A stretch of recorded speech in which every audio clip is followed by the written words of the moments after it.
Okay, for those of you that don't know me, I have really abrasive personality. I'll just say stuff pisses people off. So pretty much it starts Black Friday 2010. I've been playing my guitar since about April of that year. You know, it's just something I want to pick up, why not? So I go to Guitar Center with my grandfather. It's about 10 a.m.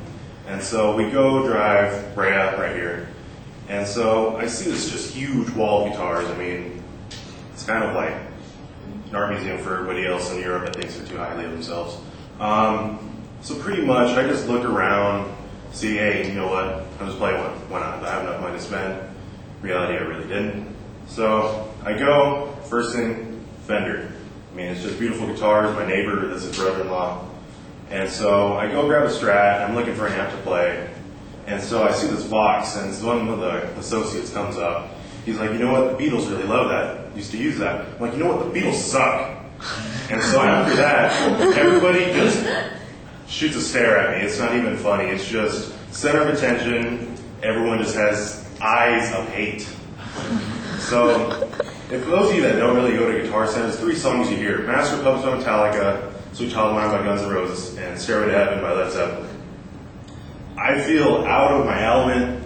I'm one of the only people that plays anything different. If I decide to play anything different, it's just, that guy's weird.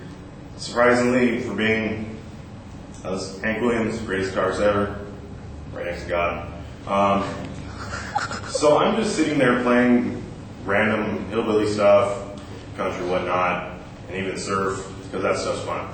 So I'm starting to play this box, I'm just getting really into it. And so the next thing you know, I call my mom at work. I'm like, Mom, I really like this amp, I really love this guitar. She's like, well, I don't have enough money right now, and I'm at work, so I can't come get it for you. And at that point, I had made a bet with my mother that if I dress up for Halloween, she'd get me a guitar. It's kind of an awkward thing. I dressed up as Winnie the Pooh.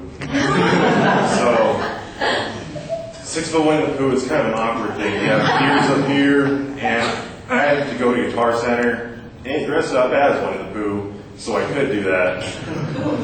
And it was probably one of the most demoralizing yet dignifying things anyone could ever do. I mean, you dress up for one day, 6 hours, you get a free guitar that's worth $1,000. So why not? So after I get off the phone with my mom, being a 15, 16-year-old kid, I'm like, you know what, screw it, I'm just going to go home, have an attitude, have just a bad day about it. So I'm just sitting at home right there. My grandparents live 3 houses down, so I'm just screw it, I'm just going to stay, play video games. That's all you really do when you're 15. So I'm just sitting there playing Madden or whatever other game I had, and I get a call from my mom about 3 hours after. She's like, Christian, come outside. So I'm like, all right, just help her go get the groceries. And so I walk out, open the door, and all I just see is this box. It's round with round tweed in the front, and I just realized it's the exact same box amp I was playing in the store. At that point, I'm just ecstatic. I'm like, Mom, thank you. And I'm just literally almost tears, hugging my mom and everything. And I also look, I see another case, it's a Fender written on the side. I'm like even more ecstatic. And it's just, Mom, thank you. And so I just run inside, slam the door. I don't care if my cat ran out. So the first thing I do, plug it in and let it warm up. It's tube. And so I start tuning it up. And at that point, I plug it in, take it off standby. And the first chord I play is just beauty. I mean, it's just one of those things you put on a pedestal and you just want to remember forever. I mean, from that day on, I mean, it's just pretty much inspired me to have a supporting parent. And we started our own band with one of my friends. We suck, really don't care. It's making it punk rock. So it's pretty much just been a staple of my life that I just want to pursue music and not really care what anybody says.